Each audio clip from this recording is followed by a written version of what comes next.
Good afternoon, Knights. Thanks for joining us. I'm Kasyn Givens, and today is Monday, November 15th, 2021. Here's your nightly news update. One of the most anticipated meetings in Washington will be happening tonight. U.S. President Joe Biden and China's President Xi Jinping will be having a virtual summit today. This meeting is occurring after China sent out warplanes into Taiwan and raised concerns for the U.S. during a 6-hour conversation. Last week in Switzerland, the U.S. raised concerns for Taiwan, Hong Kong, and human rights, while China says that the U.S. should stop interfering in their internal affairs. This meeting will most likely revolve around the topics of regional security and trade. Nightly News will keep you updated. Protests sparked across the country this summer over the communist regime in Cuba, only 90 miles from Key West. And the protests continued this Sunday in Orlando. Nightly News reporter Lindsay Tellez tells us more about how Cubans in the UCF community are joining the fight for freedom.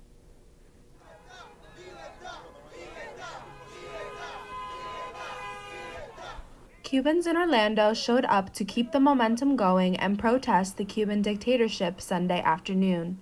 They wore Cuban flags with pride and waved at honking cars on the corner of Cimarron Boulevard and Curry Ford Road. Cuban Americans are the largest Hispanic group in Florida, and chants for Patria y Vida, which means homeland and life, echoed through the streets.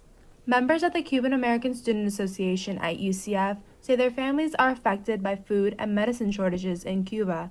So I just wanted to come out here and show my support because I want them to get out of that situation so bad. They're living in awful conditions, and every time I go to Cuba, it just saddens me to see it.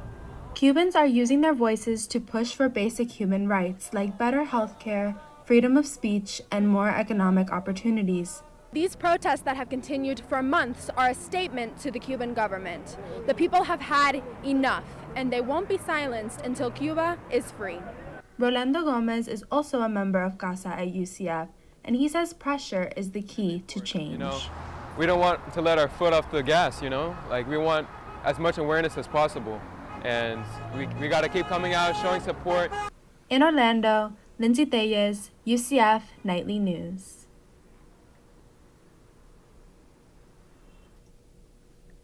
There are protests planned across the island today, and Cubans will stand with them here in Central Florida.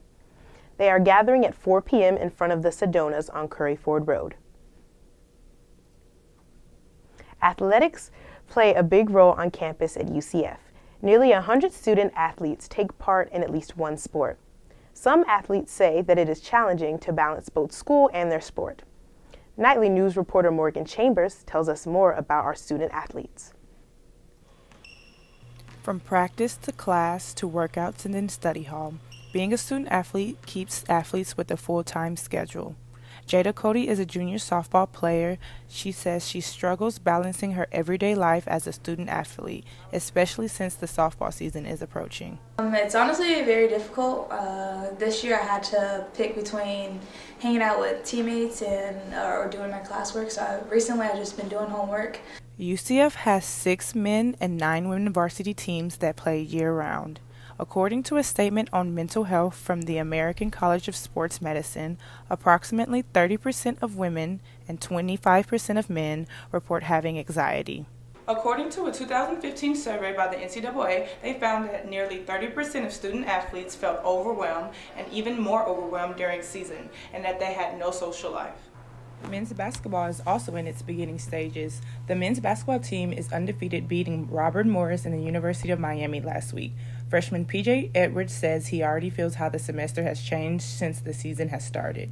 The season picking up, it'll just make everything more chaotic, more stress, trying to get work done for road trips and just dealing with game schedules and practice schedules and maintaining being a student athlete. Although it may be difficult for our athletes, they play for the love of the sport.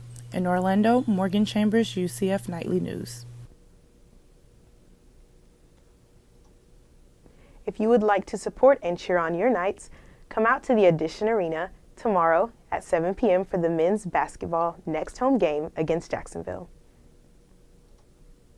The Multicultural Academic and Support Services hosted a first-generation atrium takeover this week.